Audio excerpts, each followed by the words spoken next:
ता दुनिया कैसे के रचवला ए जगत के गुरु।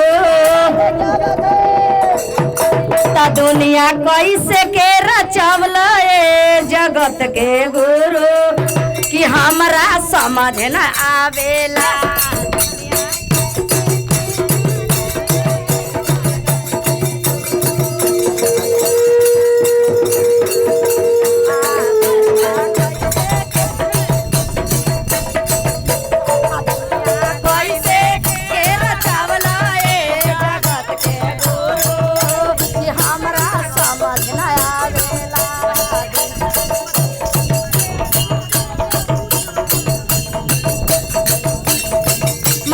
समझ न आवेला दुनिया कैसे के रचवला ए जगत के।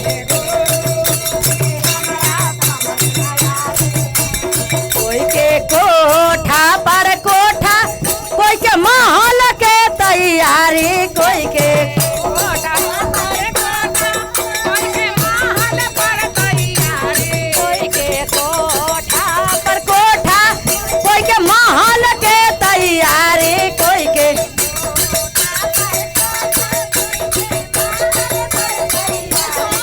कोई के झोपा पर आफत ये जगत के गुरु कि हमरा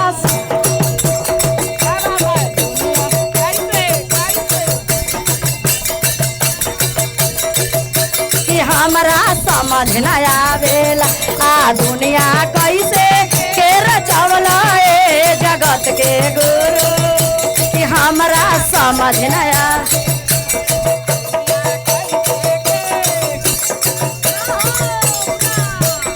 आगे का है सखी,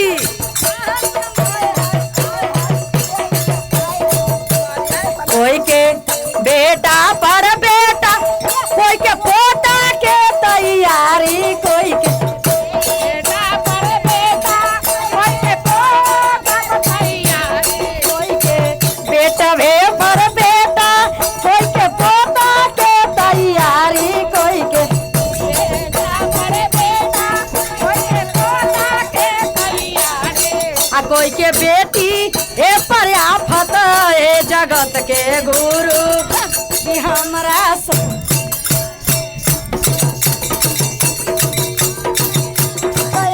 जगत के गुरु हमरा समझ न आवेला दुनिया कैसे के रचवला ए।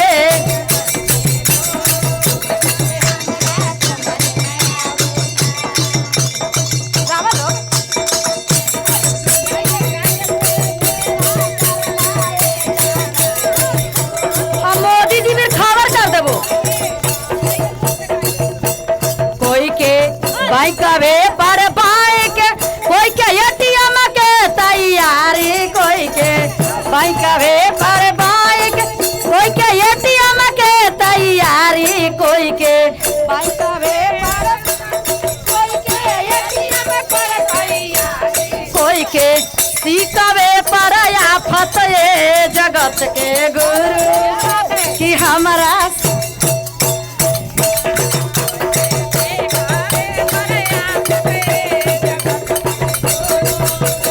हमरा समझ न आवेला कोई के सीता बेपर आफत ए जगत के।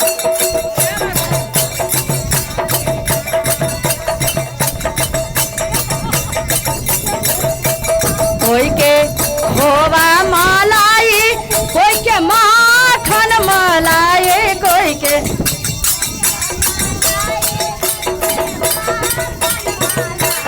कोई के खोवा मलाई, कोई के माखन मलाई, कोई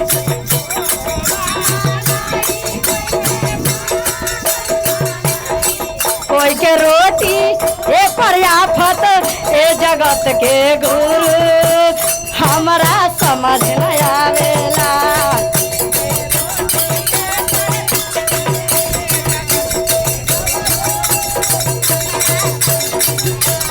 दुनिया कैसे के रचम जगत के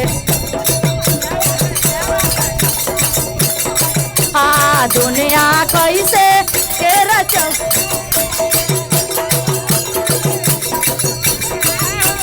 दुनिया कैसे के रचवला